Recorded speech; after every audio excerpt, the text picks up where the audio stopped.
नमस्कार दोस्तों, स्वागत है आपका स्टडी स्टेशन चैनल पर। दोस्तों, एक्सेल सीखते समय एक सवाल सबसे ज़्यादा पूछा जाता है, पास फेल कैसे निकालें? कंडीशन के हिसाब से रिजल्ट कैसे लाएँ? इन सभी सवालों का एक ही जवाब है, इफ फॉर्मूला इन एक्सेल। आज की इस वीडियो में हम इफ फॉर्मूला को ज़ीरो लेवल से रियल एग्जाम्पल के साथ स्टेप बाय स्टेप सीखेंगे। सो इफ फॉर्मूला क्या होता है? दोस्तों, इफ फॉर्मूला एक लॉजिकल फॉर्मूला है। आसान भाषा में, अगर कोई कंडीशन सही है तो हम एक काम करेंगे, अगर गलत है तो दूसरा काम करेंगे। रियल लाइफ एग्जाम्पल से समझिए, अगर बारिश होगी तो हम छाता लेंगे, नहीं होगी तो हम नहीं लेंगे। यही कॉन्सेप्ट एक्सेल में इफ फॉर्मूला करता है। आप मेरी स्क्रीन पर और एक एग्जांपल देख सकते हो। जैसे कि हमारे स्टूडेंट के मार्क्स में 33 जो मार्क्स होते हैं वो पासिंग मार्क होता है। तो हम यहाँ पर इफ का फॉर्मूला कैसे अप्लाई करेंगे? अगर इफ हमारी कंडीशन 33 मार्क्स जो है हमारे वो इक्वल टू या फिर ग्रेटर देन 33 है तो पास होगा, और अगर नहीं है तो फेल होगा। ओके, अब हम आगे देखते हैं कि हम इफ फॉर्मूला कैसे लिखेंगे? इफ फॉर्मूला का स्ट्रक्चर क्या होता है?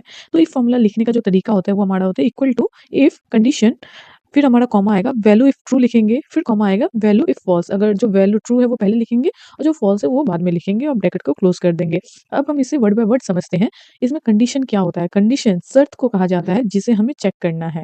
ओके, वैसे ही वैल्यू इफ ट्रू ये क्या होता है? अगर कंडीशन सही हुई तो हम क्या दिखाना चाहते हैं? जैसे कि अभी मैंने एक एग्जाम्पल आपको दिखाया, अगर बच्चा पास है तो हम वहाँ पे कंडीशन क्या दिखाना चाहेंगे? ट्रू वैल्यू में पास दिखाना चाहेंगे। लेकिन वैल्यू इफ फॉल्स, अगर वैल्यू गलत आ रहा है तो वहाँ पर हम क्या दिखाना चाहते हैं? तो वहाँ पर लिखा था हमारा फेल। ओके, तो यहाँ पे बेसिकली वैल्यू इफ ट्रू में हम वो कंडीशन लिखते हैं जो हम पॉजिटिव वे में दिखाना चाहते हैं, और वैल्यू इफ फॉल्स में वो लिखते हैं जो हम नेगेटिव वे में दिखाना चाहते हैं। अगर हम स्टूडेंट के मार्क्स की बात करें तो ट्रू वैल्यू में होगा हमारा पास और फॉल्स वैल्यू में होगा हमारा फेल। ओके, तो अब मैं इसे आपको प्रैक्टिकल एग्जांपल से बताऊंगी। अब आप मेरी स्क्रीन पर एक एक्सेल की शीट देख रहे होंगे जिनमें कुछ स्टूडेंट्स के नेम है, मार्क्स है। तो अगर स्टूडेंट के मार्क्स है तो हमें स्टूडेंट का पास और फेल देखना है कि बच्चा पास है या फेल है। तो यहाँ पर हमारे पास एक कंडीशन है, वो कंडीशन क्या है? हमारा passing mark that is 33। Okay, अगर बच्चे का मार्क्स इक्वल टू या फिर ग्रेटर देन 33 है तो पास होगा, अदरवाइज फेल होगा। तो जैसे कि मैंने आपको बताया था कि इफ फॉर्मूला हमेशा कंडीशन को चेक करता है। तो अब मैं आपको बताऊंगी कि इफ फॉर्मूला का इस्तेमाल हम कैसे करेंगे। तो इफ फॉर्मूला का इस्तेमाल करने के लिए आपको इस वाले सेल में क्लिक करना है, उसके बाद इक्वल टू देना है।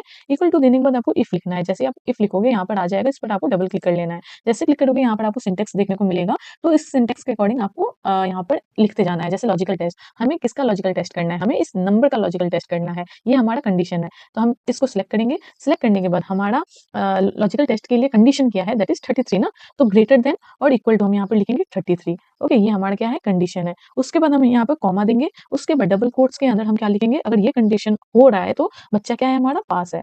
ओके, फिर से डबल कोट्स, फिर हम कॉमा देंगे। अगर ये कंडीशन नहीं हो रहा है तो बच्चा क्या है? हमारा फेल है। ओके, फिर हम क्या करेंगे? डबल कोट्स, उसके बाद हम क्या करेंगे? ब्रैकेट, ब्रैकेट क्लोज और एंटर को प्रेस कर देंगे। तो ये देखिए यहाँ पर पास वैल्यू आ गया। यहाँ पर 78 है जो कि 33 से ज्यादा है, इसलिए यहाँ पर पास आया है। ओके,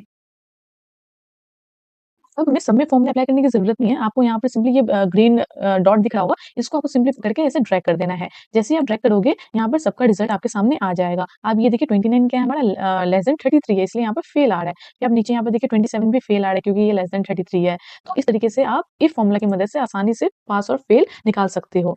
सो अब हम समझते हैं कि ऑटो कैलकुलेशन क्या होता है।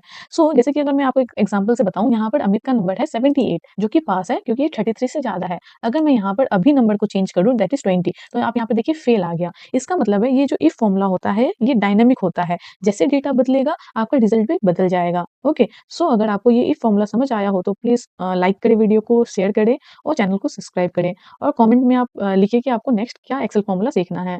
Thank you so much.